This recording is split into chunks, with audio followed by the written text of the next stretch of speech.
प्रोनेसिस investor academy के इस brand new video में आप सभी का स्वागत है। Parag Parekh flexi cap fund ने फ्रेश इन्वेस्टमेंट्स लेना बंद कर दिया है, तो आप 2 फरवरी ऑनवर्ड्स इस फंड में लमसम SIP या STP नहीं कर पाएंगे। अगर आपका पहले से इस फंड में SIP या STP चल रहा है तो ऑफ कोर्स आप उसे कंटिन्यू रख पाएंगे, लेकिन आप अपना SIP अमाउंट नहीं बढ़ा पाएंगे। पराग पारेख फ्लेक्सी कैप फंड ने फ्रेश इन्वेस्टमेंट्स पे ये सस्पेंशन क्यों लगाया है, अगर इसके बारे में आप डिटेल से जानना चाहते हैं तो हमने एक ऑलरेडी डिटेल्ड वीडियो पब्लिश किया हुआ है। इस वीडियो में हम डिटेल से जानेंगे कि पराग पारेख फ्लेक्सी कैप फंड ने फ्रेश इन्वेस्टमेंट सस्पेंड कर दिया है तो इसका असर इस फंड के परफॉर्मेंस पे क्या पड़ेगा और क्या हमें इस फंड से एग्जिट कर लेना चाहिए या फिर किसी दूसरे फ्लेक्सी कैप फंड में स्विच कर लेना चाहिए।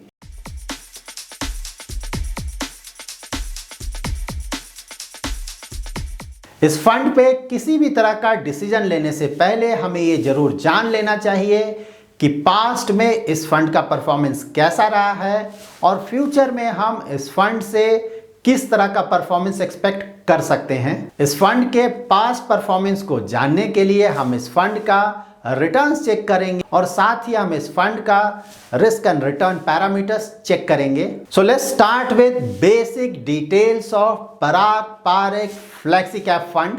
इस फंड का AUM 20,000 करोड़ से भी ज़्यादा है, जो कि ऑफ कोर्स एक बड़ा AUM है। इस फंड का बेंचमार्क है निफ्टी 500। इसका मतलब ये हुआ कि ये फंड मोस्टली अपना इन्वेस्टमेंट इंडिया की market cap wise top 500 companies में करता है। यहाँ पे दो वेरी इंटरेस्टिंग डेटा पॉइंट्स है। फर्स्ट ऑफ कोर्स है portfolio price to earning and portfolio price to book. इस फंड का portfolio PE and portfolio PB ज़्यादा नहीं है। इससे हमें ये पता चलता है कि ये फंड फ्यू वैल्यू स्टॉक्स में भी अपना इन्वेस्टमेंट करता है और साथ ही इस फंड का एनुअल टर्नओवर काफ़ी कम है एट 10%। इसका मतलब ये हुआ कि ये fund buy and hold strategy को फॉलो करता है। दैट इज़ ये फंड अपने स्टॉक्स का ज़्यादा बाय या सेल नहीं करता है। नाउ हम इस फंड के रिटर्न्स को चेक करेंगे across 1 year, 3 year and 5 year horizon. यहाँ पर हम देख सकते हैं अक्रॉस ऑल 3 होराइजन्स इस फंड ने अपने बेंचमार्क को काफ़ी बड़े मार्जिन से बीट किया है। सो पास्ट परफॉर्मेंस वाइज ये फंड काफ़ी अच्छा परफॉर्मर रहा है। ना हम इस फंड का परफॉर्मेंस चेक करेंगे एज ऑन 1 अप्रैल 2020। ये वो पीरियड था जब because of corona pandemic stock markets में मेजर करेक्शन आया था। सो एज ऑन 1 अप्रैल 2020 भी अगर इस फंड का 1 ईयर का परफॉर्मेंस देखें तो उस समय इसका बेंचमार्क अबाउट 29% गिरा था, जबकि ये फंड सिर्फ 16% ही गिरा था। साथ ही 3 ईयर एंड 5 ईयर होराइजन में भी इस फंड ने अपने बेंचमार्क को काफ़ी बड़े मार्जिन से बीट किया है। सो इस फंड ने पास्ट में काफ़ी अच्छा डाउनसाइड प्रोटेक्शन प्रोवाइड किया है। कोई भी फंड अच्छा डाउनसाइड प्रोटेक्शन प्रोवाइड कर रहा है इसका मतलब ये नहीं है कि उस फंड का बेंचमार्क गिरेगा और ये फंड बिल्कुल भी नहीं गिरेगा। अच्छा डाउनसाइड प्रोटेक्शन प्रोवाइड करने का मतलब ये है कि as compare to their benchmark ये फंड्स रिलेटिवली कम गिरेंगे। ना हम इस फंड का risk and return parameters check करेंगे तो अक्रॉस 3 ईयर एंड 5 ईयर इस फंड का स्टैंडर्ड डिविएशन और बीटा दोनों ही रिलेटिवली कम है। इनफैक्ट इस फंड का बीटा 1 से काफ़ी कम है। इससे हमें ये पता चलता है कि ये फंड ज़्यादा रिस्क नहीं लेता है। Sharpe ratio across 3 year and 5 year 1 से ज़्यादा है और साथ ही अल्फ़ा भी 3 ईयर में 13 से ज़्यादा है और 5 ईयर में 8+ है। सो ओवरऑल पास्ट में इस फंड ने काफ़ी अच्छा परफॉर्मेंस जनरेट किया है।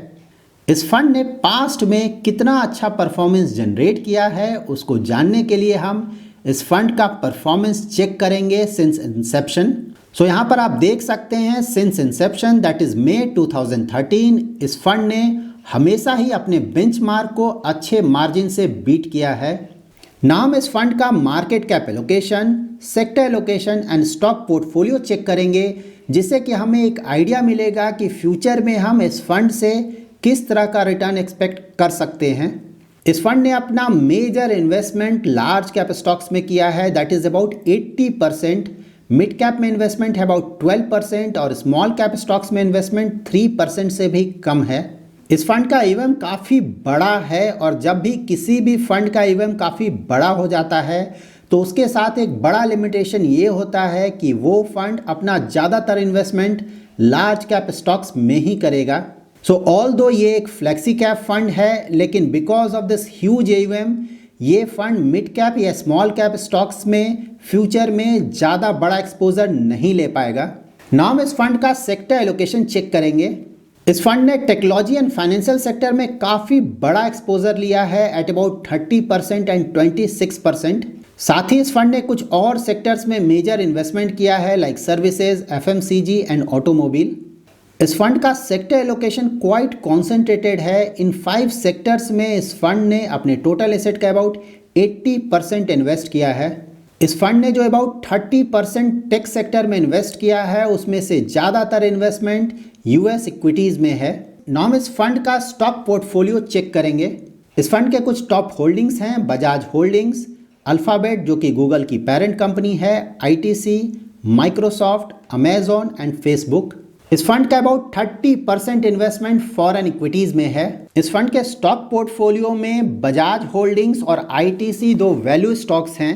सो बजाज होल्डिंग्स ने पास्ट में रिटर्न्स जनरेट किए हैं, लेकिन ITC का लास्ट फ्यू ईयर्स में परफॉर्मेंस अच्छा नहीं रहा है।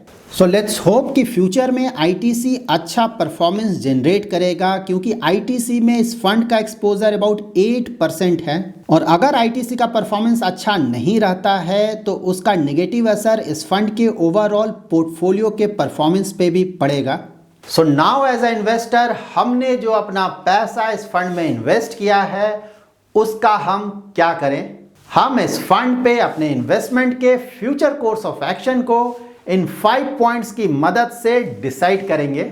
फर्स्ट पॉइंट मैंने ऑलरेडी आपको बताया है कि इस फंड का ईवीएम अब बड़ा हो गया है, तो जब भी किसी फंड का ईवीएम बड़ा होता है तो उस फंड को मोस्टली अपना इन्वेस्टमेंट लार्ज कैप स्टॉक्स में ही करना होता है। Parag Parekh flexi cap fund एक फ्लेक्सी कैप कैटेगरी का फंड है, लेकिन because of this large EVM ये fund mid cap and small cap stocks में ज्यादा एक्सपोजर नहीं ले पाएगा। सेकेंड पॉइंट है इस फंड का फॉरेन इक्विटी होल्डिंग जो कि अबाउट 30% है इसके टोटल एसेट का। सो नाउ वर्ल्ड में लिक्विडिटी कम हो रहा है और साथ ही US फेडरल रिजर्व भी इंटरेस्ट रेट्स बढ़ाने वाला है and because of that US में स्टॉक मार्केट्स में करेक्शंस आ रहे हैं और ये ज़्यादातर करेक्शन टेक स्टॉक्स में आ रहा है। इसका कारण ये है कि टेक स्टॉक्स काफ़ी ज़्यादा ओवर वैल्यूड हैं एंड बिकॉज ऑफ दिस इस फंड का रिटर्न्स फ्यूचर में भी निगेटिवली हिट हो सकता है।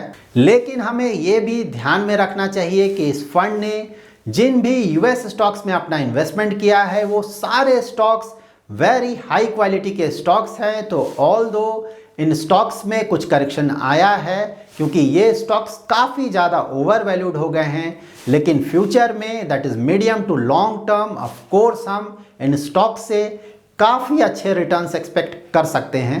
इस फंड के अगर आप इंडियन इक्विटीज़ का पोर्टफोलियो देखें तो वो कोई एक्स्ट्राऑर्डिनरी नहीं है। इस तरह का पोर्टफोलियो आपको दूसरे फंड्स में भी मिल जाएगा, लेकिन इस फंड का हमेशा ही जो USP रहा है वो रहा है इसका फॉरेन इक्विटीज में major investment and because of this huge foreign equity exposure ये फंड काफी समय से काफी अच्छा रिटर्न्स जनरेट कर पा रहा है। So now third point is कि अगर आपने इस फंड में इसके फॉरेन इक्विटी होल्डिंग के कारण इन्वेस्ट किया है तो ऑफ कोर्स आपको इस फंड में बने रहना चाहिए क्योंकि क्वालिटी ऑफ फॉरेन स्टॉक्स काफी अच्छे हैं इस फंड में। नाउ फोर्थ पॉइंट इज जो करंट सस्पेंशन लगा है इस फंड में फ्रेश इन्वेस्टमेंट्स पे वो ऑफ कोर्स एक काफी बड़ा नेगेटिव है हम इन्वेस्टर्स के लिए। उसका रीजन ये है कि करेंटली US मार्केट्स में भी करेक्शंस हो रहे हैं, तो ये टाइम काफ़ी अच्छा है हमारे लिए फ्रेश इन्वेस्टमेंट्स करने का US इक्विटीज़ में। So now fifth point is ये जो सस्पेंशन लगा है इस फंड के फ्रेश इन्वेस्टमेंट्स पे ये सस्पेंशन लंबे समय तक नहीं रहेगा। हम ये एक्सपेक्ट कर सकते हैं कि RBI ये जो $7 बिलियन का फॉरेन इक्विटीज़ में इन्वेस्टमेंट लिमिट है उसे जल्दी ही बढ़ाएगा। तो एज अ इन्वेस्टर अगर आपने इस फंड में इसके फॉरेन इक्विटी एक्सपोजर के कारण इन्वेस्ट किया है तो ऑफ कोर्स आपको इस फंड में बने रहना चाहिए। और अगर आपको फॉरेन इक्विटीज में एक्सपोजर नहीं चाहिए, in that case of course आप दूसरे फ्लेक्सी कैप फंड्स को सेलेक्ट कर सकते हैं। टॉप फ्लेक्सी कैप फंड्स पे मैंने ऑलरेडी एक डिटेल वीडियो पब्लिश किया हुआ है, आप इस वीडियो को वॉच करें। उसमें आपको इंडिया में जो भी टॉप फ्लेक्सी कैप फंड्स हैं उनके कंप्लीट डिटेल्स मिल जाएंगे। So that's it in this video. अगर आपको ये वीडियो पसंद आया है तो जरूर लाइक एंड शेयर करें, और अगर अभी तक आपने हमारा यूट्यूब चैनल सब्सक्राइब नहीं किया है तो जरूर सब्सक्राइब करें। Thanks lot for watching.